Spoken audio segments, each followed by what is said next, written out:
নমস্কাৰ,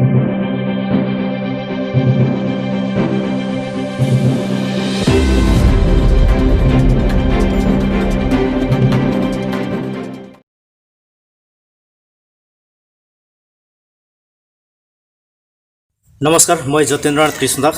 মোৰ লগত আজি এগৰাকী বিশেষ অতিথি আছে। নাম শ্ৰী পংকজ শইকীয়া, সত্ৰীয়া সংস্কৃতি পৰীক্ষা পৰিষদৰ এগৰাকী সচিব, আৰু বৰ্তমান তেওঁ যোৱা এসপ্তাহ ধৰি অসমৰ নামনি অসমক পৰিভ্ৰমণ কৰি বৰ্তমান উপস্থিত আছে দৰং মংগলদৈৰ বেঙাবৰা সত্ৰীয়া সংগীত মহাবিদ্যালয়ত।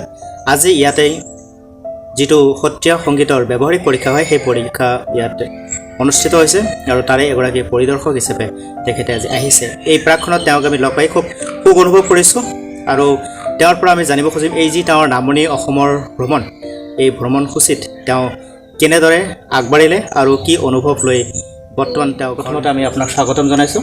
নমস্কাৰ, ময়ো আপোনাৰ এই চেনেললৈ মই স্বাগতম জনাইছোঁ।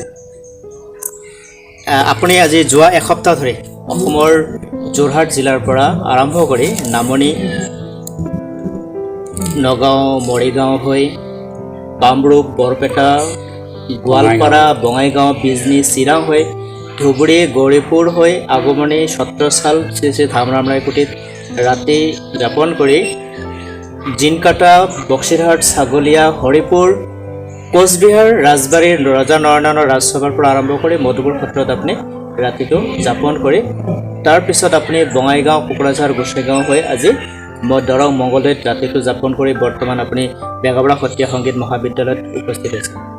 মই থোৰতে আপোনাৰ পৰা জানিব খুজিম এই যে আপুনি এসপ্তাহৰ এটা ভ্ৰমণসূচী গ্ৰহণ কৰিলে, কি লক্ষ্য লৈ কৰিছে? মোৰ প্ৰথম উদ্দেশ্যটোৱে আছিলে সত্ৰীয়া সংস্কৃতিৰ ক্ষেত্ৰখনত জড়িত বিভিন্ন অঞ্চলৰ ৰাইজৰ আৱেগ, অনুভূতি আৰু তেওঁলোকৰ এতিয়া কেনেদৰে চৰ্চা কৰিছে সেই বিষয়টো থোৰতে অনুধাৱন কৰাৰ প্ৰয়াস কৰিছিলোঁ। আৰু পৰ্যায়ক্ৰমে মোৰ খুবেই ইচ্ছা আছিলে যোৱা মধুপুৰ সত্ৰলৈ। মধুপুৰ সত্ৰ দৰ্শন কৰি মনত যিখিনি ভাৱ হ'ল, এই ভাৱৰ অনুভূতিক আজি মই প্ৰকাশ কৰিব বিচাৰিছোঁ। সুদীৰ্ঘ ভ্ৰমণসূচীত মোৰ মধুপুৰ সত্ৰৰ অভিজ্ঞতা সঁচাকৈ ৰাইজৰ আগত জনোৱাটো উচিত হ'ব। এইকাৰণে মধুপুৰ সত্ৰৰ আজিৰ তাৰিখত যিটো অৱস্থা, সেই কথাটো ক'বলৈ আমাক বিবেকেৰে নক'লেও আমাৰ বিবেক দংশন হ'ব। এইকাৰণেই আমি বিবেকৰ খাতিৰত এনে কিছুমান কথা আমি জানিব পাৰিছিলোঁ আৰু বিবেকে কৈছিল যে তুমি এই কথাখিনি ৰাজহুৱাকৈ তুমি প্ৰচাৰ কৰিবা বা প্ৰকাশ কৰিবা। এই প্ৰক্ৰিয়াটোৰ কাৰণে আপুনি আজি ইয়াত অংশগ্ৰহণ কৰাৰ কাৰণে মই নথৈ আনন্দিত হৈছোঁ। মধুপুৰ সত্ৰৰ যিটো পৰিৱেশ, যিটো পৰিস্থিতি, আজি চৰকাৰী পক্ষই জানিও নজনাৰ ভাও জোৰাৰ দৰে হৈছে। তাৰ লগে লগে তাত মধুপুৰ সত্ৰৰ যিটো বাতাবৰণ, সেই বাতাবৰণক লৈ আমি যথেষ্ট উদ্বিগ্ন আৰু এই ক্ষেত্ৰত চৰকাৰে কৰিবলগীয়া বহুত কথা আছে। যিহেতু মধুপুৰ সত্ৰত দুটা বিল্ডিং কৰিয়ে চৰকাৰৰ দায় শেষ হ'ব বুলি আমি নাভাবোঁ। আমি দৰ্শকক এইখিনিতে জনাব খুজিছোঁ যে এটা গম্ভীৰ বিষয়ৰ লগত ইয়াত কথা চলি আছে। তেখেতে মধুপুৰ সত্ৰত গৈ কি পালে আৰু মধুপুৰ সত্ৰত আমাৰ অসমবাসী তথা আমাৰ অসম চৰকাৰে কৰিব লগা কি আছে, তেখেতৰ বিবেকে কি ধৰণে তাত সেই বস্তুখিনিৰ মুখামুখি হ'ল আৰু বিবেকে কি কৈ আছে তেওঁৰ লগত, আৰু অহা বাটত তেওঁ কেনেদৰে নিজক কথাখিনি গ্ৰহণ কৰিছে সেই বিষয়ে জনাব। আপোনালোকে নিশ্চয় ভিডিঅ'টো শেষলৈকে চাব আৰু এই কথা আমি ভাবোঁ জনাৰ দৰকাৰ আছে, যিহেতুকে মধুপুৰ সত্ৰৰ লগত জড়িত হৈ আছে আমাৰ অসমীয়া সংস্কৃতিৰ প্ৰাণ, অসমীয়াৰ প্ৰাণ, যিহেতুকে গুৰুজনে তাত মহাপ্ৰয়াণ কৰিছিল। আমি ৰক্ষা কৰিব লাগিব মধুপুৰ সত্ৰক আৰু ইয়াৰ কাৰণে উত্তৰদায়ী হ'ব আমাৰ অসম তথা অসমবাসী, অসমত থকা সমস্তখিনি চৰকাৰী বেচৰকাৰী সমস্ত পক্ষই। গতিকে জানো আহক, আপুনি খোলাকৈ ক'ব পাৰে আমাৰ দৰ্শকৰ কাৰণে। মই যি কথা ক'ম সকলো কথা খোলাকেই ক'ম। মই চৰকাৰী পক্ষক আহ্বান জনাই এটা কথা ক'ম। মই প্ৰথমতে চৰকাৰী পক্ষক মই বিশেষকৈ সৰ্বানন্দ সোণোৱাল ডাঙৰীয়া মুখ্যমন্ত্ৰীক মই ধন্যবাদ জনাইছোঁ। বৰদোৱা সত্ৰত য'ত জন্মস্থান আমাৰ গুৰুজনাৰ, জন্মস্থানত যি এটা সুদূৰ প্ৰসাৰী প্ৰক্ৰিয়াৰে তেওঁ এটা ডাঙৰ প্ৰকল্পৰ আয়োজন কৰিবলৈ লৈছে। জন্মস্থানত মহাপ্ৰয়াণৰ স্থানত মধুপুৰ সত্ৰ, যিটো আজিৰ তাৰিখত পশ্চিমবংগৰ চৰকাৰৰ তত্বাৱধানত আছে, সেই মহাপ্ৰয়াণৰ স্থানো সৰ্বাংগ সুন্দৰ হৈ যদি গঢ়ি তোলা নহয়, এটা সুন্দৰ সামাজিক বাতাবৰণ, এটা ধৰ্মীয় বাতাবৰণ, এটা সাংস্কৃতিক বাতাবৰণ যদি গঢ়ি তোলা নহয়, তেন্তে মধুপুৰ সত্ৰই আমাক কেতিয়াও ক্ষমা নকৰিব। এইকাৰণেই যি গৈ দেখিলোঁ তাত যিখিনি একেবাৰে ওচৰ চুবুৰীয়া আছে, যিখিনি বসবাস কৰি আছে, সেইসকলৰ কিমান সহযোগিতা আছে নিশ্চয় দুদিন থাকিলে অনুধাৱন কৰিব পৰা হ'ব। আৰু তাৰ লগতে মধুপুৰ সত্ৰত মই এজন শহীদ লগ পাইছিলোঁ। তেওঁ হ'ল মাধৱদেৱ মহন্ত। তেওঁ যথেষ্ট কষ্ট কৰি তেওঁ সেই মধুপুৰ সত্ৰৰ বিশেষ বিষয়ববীয়াও নহয়, কিন্তু তেওঁ আৰম্ভণিৰ পৰা শেষলৈকে আমাক সং দিলে আৰু তেওঁ গোটেই দুখ বেদনাবিলাক আমাক ক'লে। পৰম সত্তাধিকাৰগৰাকীয়েও আমাক কথাখিনি ক'লে যে মোক ইমান যোৱাৰ সময়ত ইমান আন্তৰিকতাই তেখেতে সেই সময়ত ডায়েলিচিছ কৰিবলৈ যাবলৈ ওলাইছে।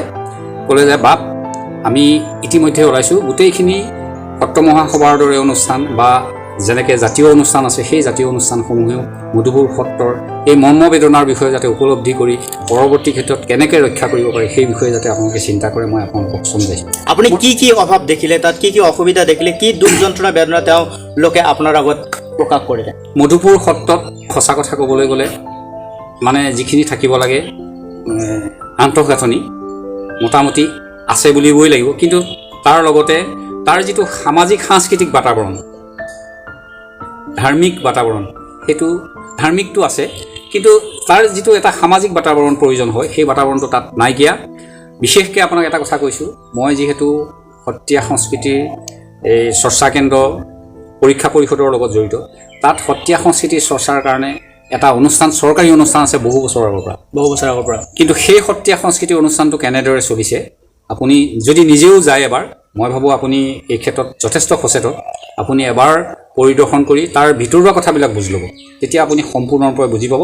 তাত এটা চৰকাৰী অনুষ্ঠান আছে বুলিহে এখন ছাইনবোৰ্ড আছে, দুটা বিল্ডিং আছে, কিন্তু তাত কোনো কাগজে কলমে কোনো কাম হৈ থকা নাই, কাগজে কলমেতো হোৱা নাই, তাত কোনো চৰ্চাও তেনেকৈ হোৱা নাইকিয়া। গতিকে এয়া এটা চিন্তনীয় বিষয়। মধুপুৰ সত্ৰৰ নিচিনা এটি ঐতিহাসিক ঐতিহ্যপূৰ্ণ গৰিমামণ্ডিত মহাপুৰুষ গুৰুজনৰ আদৰ্শ পদৰেৰে ৰঞ্জিত এখন সত্ৰত আজি যিটো সামাজিক আৰু সাংস্কৃতিক পৰিৱেশ থাকিব লাগে সেই পৰিৱেশটো তাত দেখিবলৈ পোৱা নাযায়। আৰু তাত কি কাৰণে এনেধৰণৰ পৰিৱেশ পৰিস্থিতি হৈছে, ইয়াক প্ৰতিজনে যেতিয়া তাত পদাৰ্পণ কৰিব, যেতিয়া তেওঁলোকৰ লগত বহিব, কথা বতৰা পাতিব, সামাজিক পৰিৱেশখিনিত আপোনালোকে চাব, তেতিয়াহে বুজিবলৈ সক্ষম হ'ব। গতিকে আমি আশা কৰিম আপোনালোকে মধুপুৰ সত্ৰলৈকে আহক আৰু তাৰ তিতা মিঠা কেহা অনুভৱখিনি আপোনালোকে ল'বলৈ চেষ্টা কৰক। এই যি চৰকাৰী অনুষ্ঠান এটা আছে, সাংস্কৃতিক এটা অনুষ্ঠান আছে, কিন্তু তাত কাগজে কলমে কাম কাজ কৰি থকা নাই। গতিকে এই ক্ষেত্ৰত চৰকাৰে নিশ্চয় ভূমিকা ল'ব।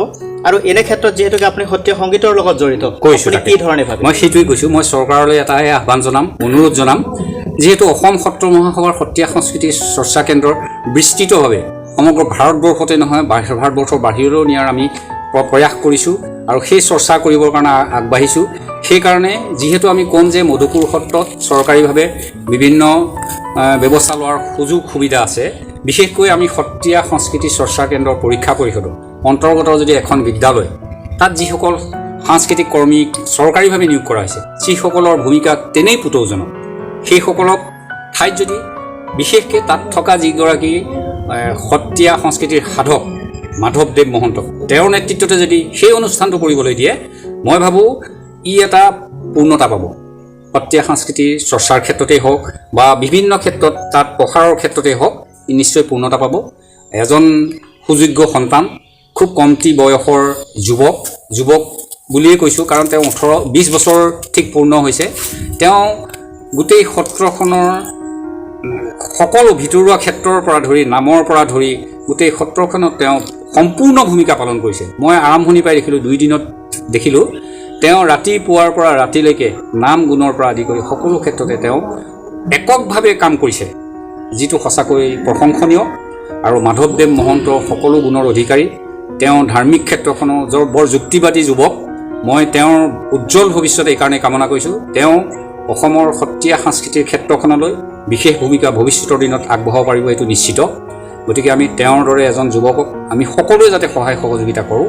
অকল মধুপুৰ সত্ৰই নহয়, সমগ্ৰ সত্ৰীয়া ক্ষেত্ৰখনতেই ই এটা প্ৰসাৰৰ ক্ষেত্ৰত বহুত ভূমিকা গ্ৰহণ কৰিব বুলি অসম সত্ৰ মহাসভা যিহেতুকে আমাৰ সত্ৰখিনিৰ এতিয়া সংৰক্ষণ সংবৰ্ধনৰ ক্ষেত্ৰত কাম কৰি আছে, অসম চৰকাৰৰ লগত যৌথ প্ৰয়াসত ইতিমধ্যে সত্ৰবিলাকৰ উন্নয়নৰ বিষয়তো অসম সত্ৰ মহাসভাই এটা গুৰুত্বপূৰ্ণ পদক্ষেপ লৈছে আৰু এনে ক্ষেত্ৰত যিহেতুকে মধুপুৰ সত্ৰ অসম সত্ৰ মহাসভাৰ অন্তৰ্ভুক্ত এখন সত্ৰই হয় তেনে ক্ষেত্ৰত অসম সত্ৰ মহাসভাই কি ধৰণে তাত গুৰুত্বপূৰ্ণ ভূমিকা বৰ্তমান পালন কৰি আছে বা পালন কৰিব লগা হ'ব এই ক্ষেত্ৰত আপুনি অসম সত্ৰ মহাসভা কিবা ক'ব ডেফিনেটলি অসম সত্ৰ মহাসভাই আগৰ পৰাই দৃষ্টি নিক্ষেপ কৰি আহিছে মই ভাবোঁ আৰু মই যিখিনি মোৰ অভিজ্ঞতা হ'ল এইখিনি কথা মই কেন্দ্ৰীয় নেতৃত্বক ইতিমধ্যেই অৱগত কৰিছোঁ সভাপতিদেৱকো কৈছোঁ সভাপতিদেৱক লগ পাইছোঁ প্ৰধান সম্পাদকদেৱকো কৈছোঁ তেওঁলোকে নিশ্চয় আৰু কাৰ্যকৰী সভাপতিদেৱে কৈছে আমি ইতিমধ্যে এটা অভিযান কৰিম তেখেতলোকে কৈছে তেখেতলোকে কেন্দ্ৰীয় নেতৃত্বই বৰ মানে আন্তৰিকতাই লৈছে আৰু তেওঁলোকে খুবেই সচেতন গতিকে তেখেতলোকে খুব সোনকালে এটা বিশেষ প্ৰগ্ৰেম ল'ব বুলি মই আশা কৰিছোঁ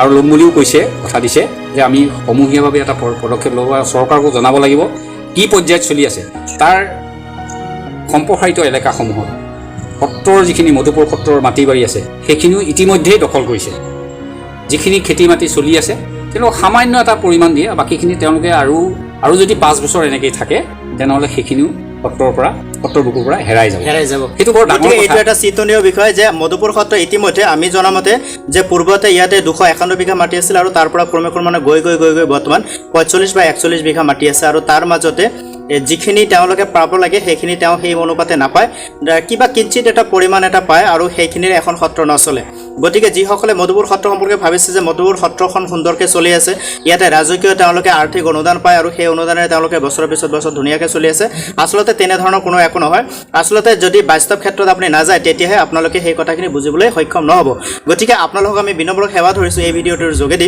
আজি শ্ৰী পংকজ শইকীয়াৰ মুখেৰে আপোনালোকে যিখিনি কথা শুনিলে কথাখিনি নিশ্চয় আপোনালোকে অনুভৱ কৰিব পাৰিছে কাৰণ অনুভৱ কৰিব লাগিব এই কাৰণে কৰিব লাগিব যে মধুপুৰ সত্ৰখন যিহেতুকে আমাৰ প্ৰাণৰ কেন্দ্ৰবিন্দু হৈ আছে কাৰণ মধুপুৰ সত্ৰক আমি বাদ দিলে আমাৰ অসমৰ অস্তিত্ব নাথাকিব অসমীয়াৰ অস্তিত্ব নাথাকিব গুৰু ধৰ্মৰ অনুগামীসকলৰ কোনো অস্তিত্ব নাথাকিব গতিকে তেনে ক্ষেত্ৰত মধুপুৰ সত্ৰৰ আজি যি আন্তঃগাঁথনি মধুপুৰ সত্ৰৰ যিটো পৰিৱেশ এই পৰিৱেশৰ মাজত যিসকল ভকত বৈষ্ণৱ বা সত্ৰাধিকাৰ ডেকা সত্ৰাধিকাৰে সেই সত্ৰখনক জীয়াই ৰখাৰ প্ৰয়াস কৰিছে তেওঁলোকৰ লগত আমি সমৰ্থন বা অৰিহণা আমি যোগাব লাগিব কাৰণ আমি তেওঁলোকৰ লগত সহযোগী হ'ব লাগিব তেওঁলোকৰ অভাৱ অভিযোগখিনিক আমি দূৰ কৰিবলৈ চেষ্টা কৰিব লাগিব যিহেতুকে মধুপুৰ সত্ৰৰ মাটি ইতিমধ্যে বেদখল হৈছে গতিকে সেই সত্ৰখনৰ বেদখলকৃত মাটিখিনি কেনেদৰে বেদখল মুক্ত কৰি মধুপুৰ সত্ৰখনক সম্প্ৰসাৰণৰ ক্ষেত্ৰত আমাৰ গুৰুজনাৰ ধৰ্মীয় কলা কৃষ্টি লগতে সাংস্কৃতিক আৰু আৰ্থিক যিখিনি ব্যৱস্থা সেইখিনি সচল কৰিব পাৰে তাৰ কাৰণে অসম চৰকাৰৰ গুৰুত্বপূৰ্ণ ভূমিকা ল'ব লাগিব আৰু অসমত থকা যিবিলাক জাতীয় সংগঠন আছে অসম সত্ৰ মহাসভাৰ পৰা আৰম্ভ কৰি ছাত্ৰ সন্থাৰ পৰা যিখিনি জাতীয় সংগঠন আছে তেওঁলোকৰ নিশ্চয় এই বিষয়ত চিন্তা চৰ্চা কৰিব লাগিব আৰু এই ক্ষেত্ৰত গুৰুত্বপূৰ্ণ ভূমিকা ল'ব লাগিব তেওঁলোক যাব লাগিব ফিল্ড অবজাৰ্ভ কৰিব লাগিব আমি সকলোকে নিবেদন মই তাৰ লগতে মই আৰু এটা কথা সংযুক্ত কৰোঁ অসম চৰকাৰক মই বিশেষভাৱে জনাওঁ যাতে এই আপোনাৰ এই চেনেলৰ যোগেদি চৰকাৰৰ দৃষ্টিগোচৰ হয় যিকোনো প্ৰকাৰে আমি সকলো সময়তে চৰকাৰৰ বিভিন্ন প্ৰতিনিধিক লগ কৰাৰ সম্ভৱ নহয় গতিকে চেনেলৰ যোগেদি কৈছোঁ যে অসম সত্ৰ মহাসভাৰ সত্ৰীয়া সাংস্কৃতিক চৰ্চা কেন্দ্ৰৰ পৰীক্ষা পৰিষদৰ আমাৰ যি অনুষ্ঠান আজি বিভিন্ন ক্ষেত্ৰত খুব সক্ৰিয়তাৰে চলি আছে মধুপুৰ সত্ৰৰ যিটো সত্ৰীয়া সাংস্কৃতিৰ চৰকাৰী অনুষ্ঠান প্ৰসাৰৰ সেই অনুষ্ঠানটো যদি অন্ততঃ সত্ৰ মহাসভাক দিয়ে বা সত্ৰ মহাসভাৰ তত্বাৱধানত চলাবলৈ দিয়ে এই আমাৰ যিজনৰ কথা ক'লোঁ মাধৱদেৱ মহন্ত আমি তেওঁকেই আগবঢ়াই তেওঁৰ নেতৃত্বতেই সেইখিনি তাত আমি প্ৰচাৰৰ কাৰণে ব্যৱস্থা ল'ব পাৰিম গতিকে চৰকাৰে যাতে ভাবক যে অন্ততঃ সত্ৰীয়া সংস্কৃতিৰ প্ৰসাৰৰ ক্ষেত্ৰত সত্ৰ মহাসভাই বিশেষ ভূমিকা ল'ব পাৰে উৰিষ্যাটোত আমাৰ যিখন চৰকাৰী অনুষ্ঠান আছে সেই অনুষ্ঠানটো অন্ততঃ কেন্দ্ৰীয়ভাৱে দিল্লীলৈ যদি অনা হয় তাতো বিশেষ কাম চলা নাই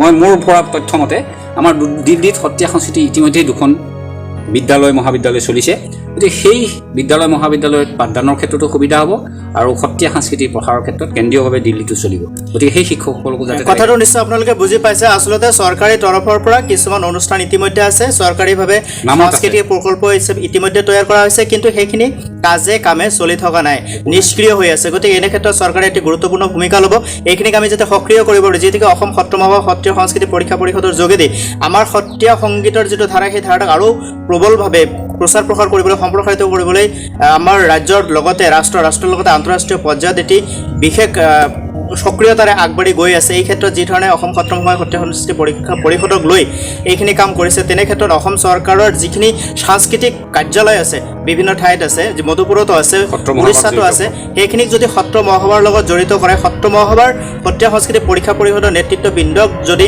সহযোগী হিচাপে লৈ যদি এইখিনি কৰ্ম কৰে আমি ভাবোঁ এই কাৰ্যালয়বিলাক সক্ষম হ'ব আৰু তাৰ যোগেদি আমাৰ সত্ৰীয়া সংস্কৃতি প্ৰচাৰ প্ৰসাৰ হ'ব লগতে শিক্ষকসকলেও এটি উপকৃত হ'ব কাৰণ শিক্ষকসকলে আপুনি ভাবক আজি নীৰৱে সুদীৰ্ঘ দিন ধৰি সেই কথাটো কাৰো দৃষ্টিগোচৰ আমি কেইবাবাৰো মুখ্যমন্ত্ৰী মহোদয়কো জনাইছোঁ, চৰকাৰৰ বিভাগীয় কালচাৰেল ডিপাৰ্টমেণ্টকো জনাইছোঁ। আজি বিশেষকৈ অন্য বিভাগৰ কথা নকওঁ, আমাৰ পৰীক্ষা পৰিষদৰ 218খনমান স্কুল হৈছে। 218খনত 3জনকৈও যদি কমেও 3জনকৈ শিক্ষক আছে সত্ৰীয়া সংস্কৃতিৰ প্ৰসাৰ আৰু প্ৰচাৰৰ ক্ষেত্ৰত ভূমিকা লোৱা, পাঠদান কৰা শিক্ষকসকলৰ এই মৰ্মবেদনা আজিৰ তাৰিখলৈকে কোনো চৰকাৰে আন্তৰিকতাৰে গুৰুত্ব সহকাৰে লোৱা নাই। মই আপোনাৰ চেনেলৰ যোগেদি চৰকাৰী কৰ্তৃপক্ষক অনুৰোধ জনাম, মুখ্যমন্ত্ৰী ডাঙৰীয়াক অনুৰোধ জনাম, যাতে গুৰুজনাৰ এই সত্ৰীয়া সংস্কৃতি বিশ্বৰ দৰবাৰ প্ৰতিষ্ঠিত হ'বলৈ হ'লে এই শিক্ষকসকলে, যিসকলে নীৰৱে তেওঁলোকৰ সেৱা আগবঢ়াই আছে কোনো পাৰিশ্ৰমিক নোলোৱাকৈ, সেই শিক্ষকসকলৰ যাতে বিষয়ে চিন্তা কৰে আৰু তেওঁলোকক অন্ততঃ সামান্য পৰিমাণেও যদি পাৰিশ্ৰমিক দিব পৰা হয় তেন্তে এই সত্ৰীয়া সংস্কৃতি প্ৰসাৰৰ ক্ষেত্ৰত প্ৰভূত বৰঙণি যাব বুলি মই আন্তৰিকতাৰে আশা কৰোঁ। আমি ভাবোঁ যে সত্ৰীয়া সংস্কৃতি পৰীক্ষা পৰিষদৰ অন্তৰ্গত স্কুল কলেজ যেনেধৰণে মহাপুৰুষ গুৰুজনৰ ধৰ্ম কলা কৃষ্টি সংস্কৃতিক জীয়াই ৰাখিছে, চৰকাৰে এইটো কাম এককভাৱে কৰিব নোৱাৰে আৰু আজিলৈকে কৰাটো আমি দেখা পোৱা নাই। গতিকে এনে ক্ষেত্ৰত চৰকাৰৰ যথেষ্টখিনি কৰণীয় আছে।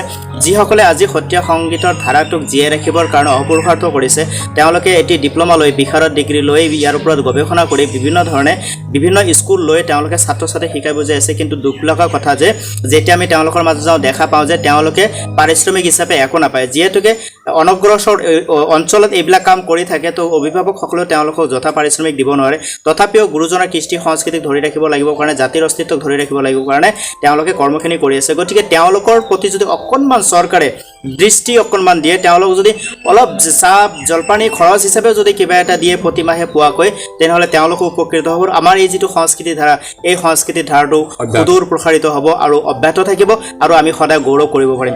আপুনি আমাক এইখিনি সময় দিয়াৰ কাৰণে আপোনাক আমি ধন্যবাদ জ্ঞাপন কৰিছোঁ। আৰু যিসকল দৰ্শকে ইমান সময়তে আমাৰ ভিডিঅ'টো চাইছে, ভিডিঅ'টো কথাখিনি যদি বুজিবলৈ পাইছে, তেনেহ'লে আমি ভাবোঁ আগলৈকে শ্বেয়াৰ কৰিব, লাইক কৰিব, কমেণ্ট কৰিব আৰু যিমান পাৰে আপোনালোকৰ বন্ধুবৰ্গৰ মাজত ভিডিঅ'টো পঠাই দিয়ক।